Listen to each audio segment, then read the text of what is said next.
आज हम इस वीडियो में समझेंगे कक्षा 7 विषय विज्ञान लेसन 11 जंतुओं और पादप में परिवहन।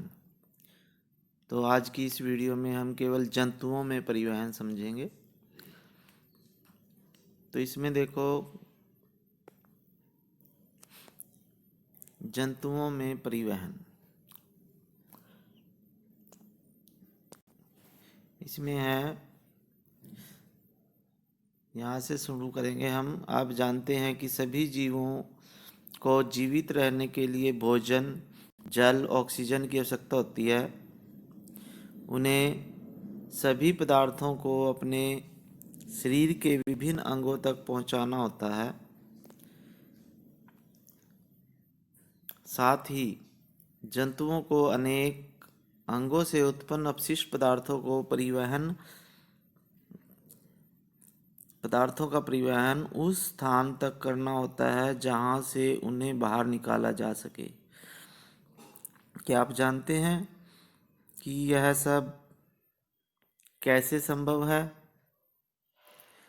चित्र को देखिए। क्या आपको हृदय और रक्त वाहिकाएं दिखाई दे रही हैं? तो इसमें चित्र देखते हैं हम। तो हमारे पास ये देखो चित्र है। इसमें हमारे पास ये हृदय है यहाँ पे, और शिराएं हैं और धमनियाँ हैं। तो ये जो भी आप देख रहे हो रेड कलर की और ब्लू या लाल और नीले रंग की जो भी धमनियाँ और शिराएं हैं ये, और हृदय, तो ये तीनों चीज़ें मिलके परिसंचरण तंत्र बनाती हैं जो मानव शरीर में परिवहन का कार्य करती हैं। तो आइए आगे पढ़ते हैं, इसको समझते हैं। तो इसमें देखो, हृदय, रक्त वाहिकाएं संयुक्त रूप से हमारे शरीर का परिसंचरण तंत्र बनाती हैं। तो परिसंचरण तंत्र क्या होता है? हृदय और रक्त वाहिकाएं मिलके परिसंचरण तंत्र का निर्माण करती हैं। तो उसके बाद आगे देखते हैं हम परिसंचरण तंत्र के बारे में डिटेल से पढ़ेंगे। सबसे पहले रक्त है। तो जब हमारे शरीर का कोई भाग कट जाता है तो क्या होता है? रक्त या रुधिर बाहर बहने लगता है। लेकिन रक्त में क्या है? रक्त एक तरल पदार्थ है या द्रव है जो रक्त वाहिकाओं में प्रवाहित होता है। तो रक्त क्या है? एक तरल पदार्थ है जो हमारी रक्त वाहिकाओं में प्रवाहित होता है। फिर उसके आगे है, यह पाचित भोजन को छोटी आंत से शरीर के अन्य भागों तक ले जाता है। फेफड़ों में ऑक्सीजन को भी रक्त शरीर की ही, यानी फेफड़ों से जो ऑक्सीजन होती है उसको भी रक्त ही शरीर की कोशिकाओं तक ले जाता है। यानी फेफड़ों से जो शरीर में ऑक्सीजन जाती है उस ऑक्सीजन को भी रक्त ही शरीर के सभी भागों तक ले जाता है। रक्त शरीर में से अपशिष्ट पदार्थों को बाहर निकालने का कार्य करता है। रक्त विभिन्न पदार्थों को किस प्रकार ले जाता है? रक्त एक तरल से बना है जिसे प्लाज्मा कहते हैं। तो ये भी प्रश्न आता है कि रक्त किस से बना होता है? रक्त तरल पदार्थ से बना होता है जिसे हम प्लाज्मा कहते हैं। इसमें विभिन्न प्रकार की कोशिकाएं निलंबित रहती हैं। यानी इसमें जो है कोशिकाएं होती हैं जो इसमें घुली होती हैं, पूरी तरह से नहीं घुली होती वो, उसमें रक्त के साथ वो बहती हैं। फिर उसके बाद है, रक्त में अनेक प्रकार की कोशिकाएं होती हैं। ये जो मुख्य रूप से 3 प्रकार की होती हैं। तो सबसे पहले है लाल रक्त कोशिकाएं। तो लाल रक्त कोशिकाएं क्या होती हैं? ये भी प्रश्न आ जाता है कि रक्त में कितनी प्रकार की कोशिकाएं होती हैं? तो 3 प्रकार की होती हैं। एक लाल रक्त कोशिकाएं, दूसरी श्वेत रक्त कोशिकाएं और तीसरी पट्टिकाणु।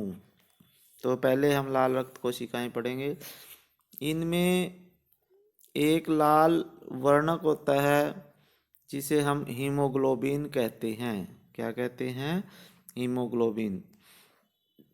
हीमोग्लोबिन ऑक्सीजन को अपने साथ संयुक्त करके शरीर के सभी अंगों में अंततः सभी कोशिकाओं तक परिवहन करता है। हीमोग्लोबिन की कमी होने पर शरीर के सभी कोशिकाओं को कुशलतापूर्वक ऑक्सीजन प्रदान करना कठिन हो जाता है। हीमोग्लोबिन की उपस्थिति के कारण ही रक्त का रंग लाल होता है। तो हीमोग्लोबिन जो लाल रक्त कोशिकाएं होती हैं उनमें एक लाल रंग का वर्णक होता है जिसे हीमोग्लोबिन कहते हैं। हीमोग्लोबिन क्या क्या करता है? ये रक्त में ऑक्सीजन की आपूर्ति करता है। अगर रक्त में हीमोग्लोबिन की कमी हो जाती है तो रक्त में ऑक्सीजन की कमी हो जाएगी, जिससे हमारा शरीर कमज़ोर पड़ जाता है। और ये रक्त का रंग लाल क्यों होता है? हीमोग्लोबिन के कारण होता है ये लाल रंग। फिर उसके बाद है रक्त में अन्य प्रकार की कोशिकाएं होती हैं। यानी दूसरे प्रकार की कोशिका कौन सी है रक्त में? दूसरी कोशिका है, देखो, रक्त में अन्य प्रकार की कोशिकाएं भी होती हैं जिसे श्वेत रक्त कोशिकाएं कहते हैं। ये शरीर की उन रोगाणुओं को नष्ट करती हैं जो हमारे शरीर में प्रवेश कर देती हैं। तो काफ़ी सारी कोशिकाएं होती हैं, ये काफ़ी सारे, जैसे हमारे शरीर में रोगाणु या वायरस वगैरह अगर प्रवेश कर जाते हैं तो श्वेत रक्त कोशिकाएं उनसे हमारे शरीर की रक्षा करती हैं। फिर ये है श्वेत रक्त कोशिकाएं। तो श्वेत रक्त कोशिकाएं का क्या कार्य है? इन्हें हम हमारे शरीर के सैनिक भी कहते हैं इन्हें, क्योंकि ये रोगाणुओं से बीमारियों से हमारे शरीर की रक्षा करती हैं श्वेत रक्त कोशिकाएं। फिर उसके बाद पट्टिकाणु तीसरी कोशिका है, हमारे खून में है जो। तो रक्त का थक्का बन जाना, जब भी हमारे शरीर पे कहीं चोट लग जाती है तो हम देखते हैं कि कुछ समय के बाद हमारे शरीर का जो खून है वो थोड़ी देर में अपने आप ही बंद हो जाता है बहना, और वहाँ पे एक थक्का बन जाता है। तो वो क्यों बनता है, कैसे बनता है? तो रक्त का थक्का बन जाना, उसमें एक अन्य प्रकार की कोशिकाएं होती हैं जिसे हम पट्टिकाणु कहते हैं या प्लेटलेट्स कहते हैं। प्लेटलेट्स या पट्टिकाणु जो हमारे शरीर में अगर कहीं चोट लग जाए तो खून को बहने से रोकती है, खून को जमा देती हैं ये। फिर उसके बाद है रक्त वाहिकाएं। अब रक्त वाहिकाएं क्या होती हैं? हमारे शरीर में विभिन्न प्रकार की रक्त वाहिकाएं होती हैं जो रक्त को शरीर में एक स्थान से दूसरे स्थान तक ले जाती हैं। आप जानते हैं कि अंतः श्वसन के समय ऑक्सीजन की ताज़ा आपूर्ति फेफड़ों को भर देती है। तो जब हम अंतः श्वसन का मतलब है जब हम सांस लेते हैं, सांस के द्वारा ऑक्सीजन अंदर ले जाते हैं, तो ऑक्सीजन जो है फेफड़ों में भर जाती है और रक्त इस ऑक्सीजन का परिवहन शरीर के अन्य भागों तक करता है। तो वो कैसे करता है? रक्त वाहिकाओं के द्वारा। तो अब ये देखेंगे रक्त वाहिकाएं क्या होती हैं। रक्त वाहिकाएं मुख्य रूप से 2 प्रकार की होती हैं, एक धमनी होती है, एक शिरा होती है। तो धमनी के बारे में पहले, साथ ही रक्त कोशिकाओं को कार्बन डाइऑक्साइड सहित अन्य अपशिष्ट पदार्थों को ले जाता है। इस रक्त को वापस हृदय में लाया जाता है, जहाँ से वह फेफड़ों में जाता है और फेफड़ों से कार्बन डाइऑक्साइड गैस बाहर निकाल दी जाती है। तो इस प्रकार हमारे शरीर में दो प्रकार की रक्त वाहिकाएं होती हैं, धमनी और शिरा। तो धमनियाँ क्या काम करेंगी? धमनियाँ हृदय से ऑक्सीजन युक्त रक्त को शरीर के सभी भागों में ले जाती हैं। चूँकि रक्त प्रवाह तेजी से होता है और दाब भी अधिक होता है, इसलिए धमनियाँ की जो भित्तियाँ हैं, जो अंदर की दीवारें होती हैं, वो मोटी होती हैं और प्रत्यास्थ होती हैं, यानी वो दबाव को सहन कर सकती हैं, मजबूत होती हैं। तो धमनियाँ क्या होती हैं? जो धमनियाँ होती हैं, अब इसमें चित्र में देखो ऊपर, तो इसमें जो रेड कलर की आपको दिखाई दे रही हैं ये शिराएं, तो ये धमनियाँ रेड कलर की हैं और ब्लू कलर की ये हैं हमारे पास शिराएं।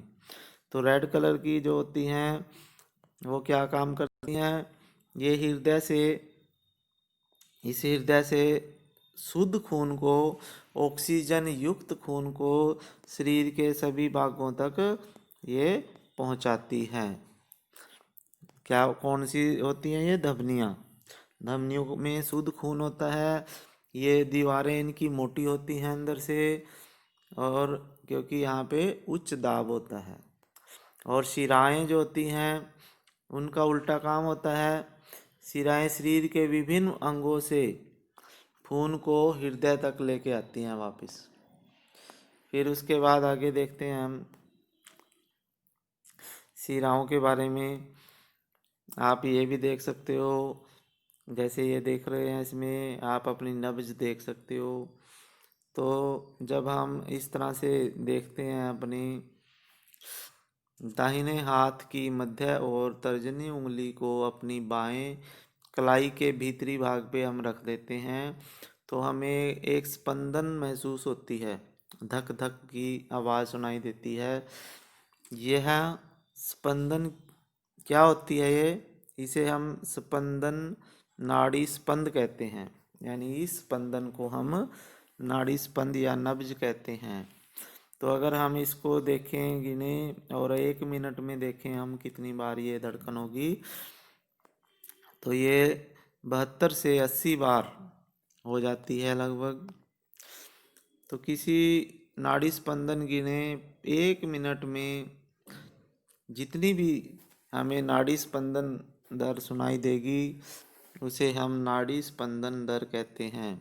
यानी जितनी बार भी 1 मिनट में हमें धक धक सुनाई देगी, वो स्पंदन दर कहलाती है। तो विश्राम की अवस्था में किसी भी स्वस्थ व्यक्ति की स्पंदन दर जो है 72 से 80 बार होती है, तो इसको 72 ही माना जाता है। फिर उसके बाद है रक्त, ये शिराएं आ जाती हैं। फिर शिराएं क्या होती हैं? ये रक्त वाहिकाएं जो कार्बन डाइऑक्साइड युक्त रक्त को शरीर के विभिन्न भागों से वापस हृदय में ले आती हैं, शिराएं कहलाती हैं। शिराओं की भित्तियां जो है पतली होती हैं, और शिराओं में ऐसे वाल्व होते हैं जो रक्त को केवल हृदय की ओर ही ले जाते हैं। तो ये चित्र बना हुआ है जैसे इसमें, तो इसमें देखो,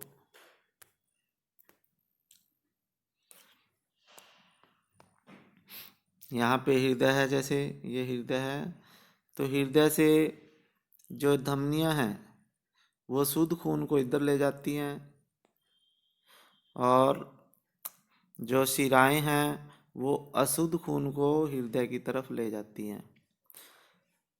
और जैसे ये आगे ये जो भाग है, ये शिराएं हैं जो वो छोटे छोटे भागों में आगे बढ़ जाती हैं, जिन्हें केशिकाएं कहते हैं।